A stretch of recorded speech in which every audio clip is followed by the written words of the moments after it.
It's Thursday, the 28th of May. For the EWTN News Nightly team, I'm Brian Patrick.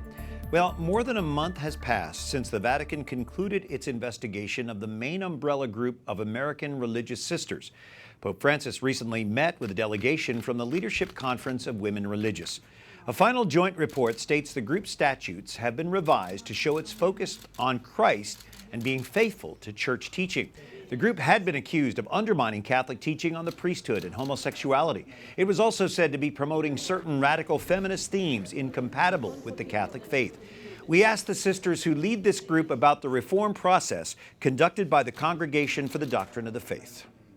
I think what we came to understand is all of us that were in the room at any given time love the church and love the gospel and the mission of Jesus and certainly love the people of God. And so I think, as with any organization, when you're inside an organization, you have a certain understanding and perception of it. And when you are outside the organization, you have a different understanding and perception of it.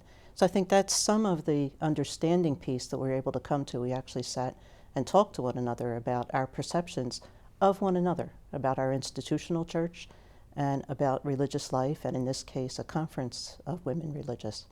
And I think it emphasized how important it is when there are differences or perceptions to talk to them, talk about them directly to one another, to reflect together, to give an opportunity for a dialogue and a back and forth.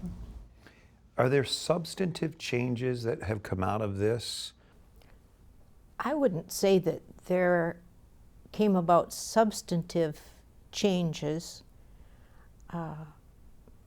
More that there's a sharper focus on things that we wanted and CDF wanted, but that we weren't articulating in the same way and understanding in the same way. As we talked about wanting speakers and publications to be clear about faith and how faith interfaces with contemporary developments in science and so on.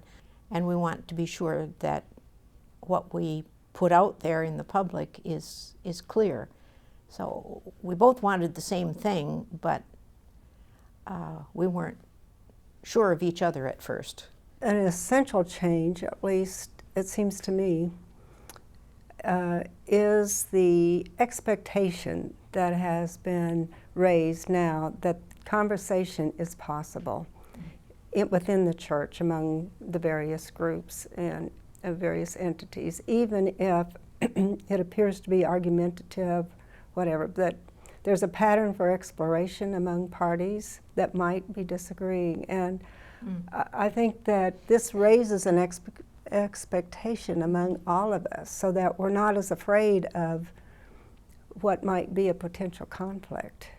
You know, there's a pattern now of how to approach one another.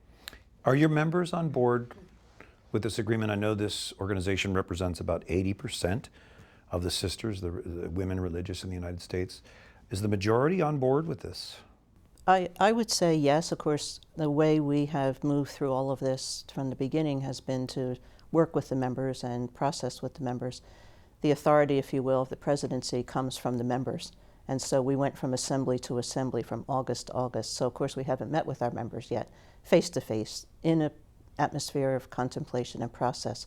So our sense from our members, though, is, I would say, twofold: a sense of gratitude and an understanding that as we move forward from this, there's an opportunity for these spaces for conversation about faith and the way we approach faith.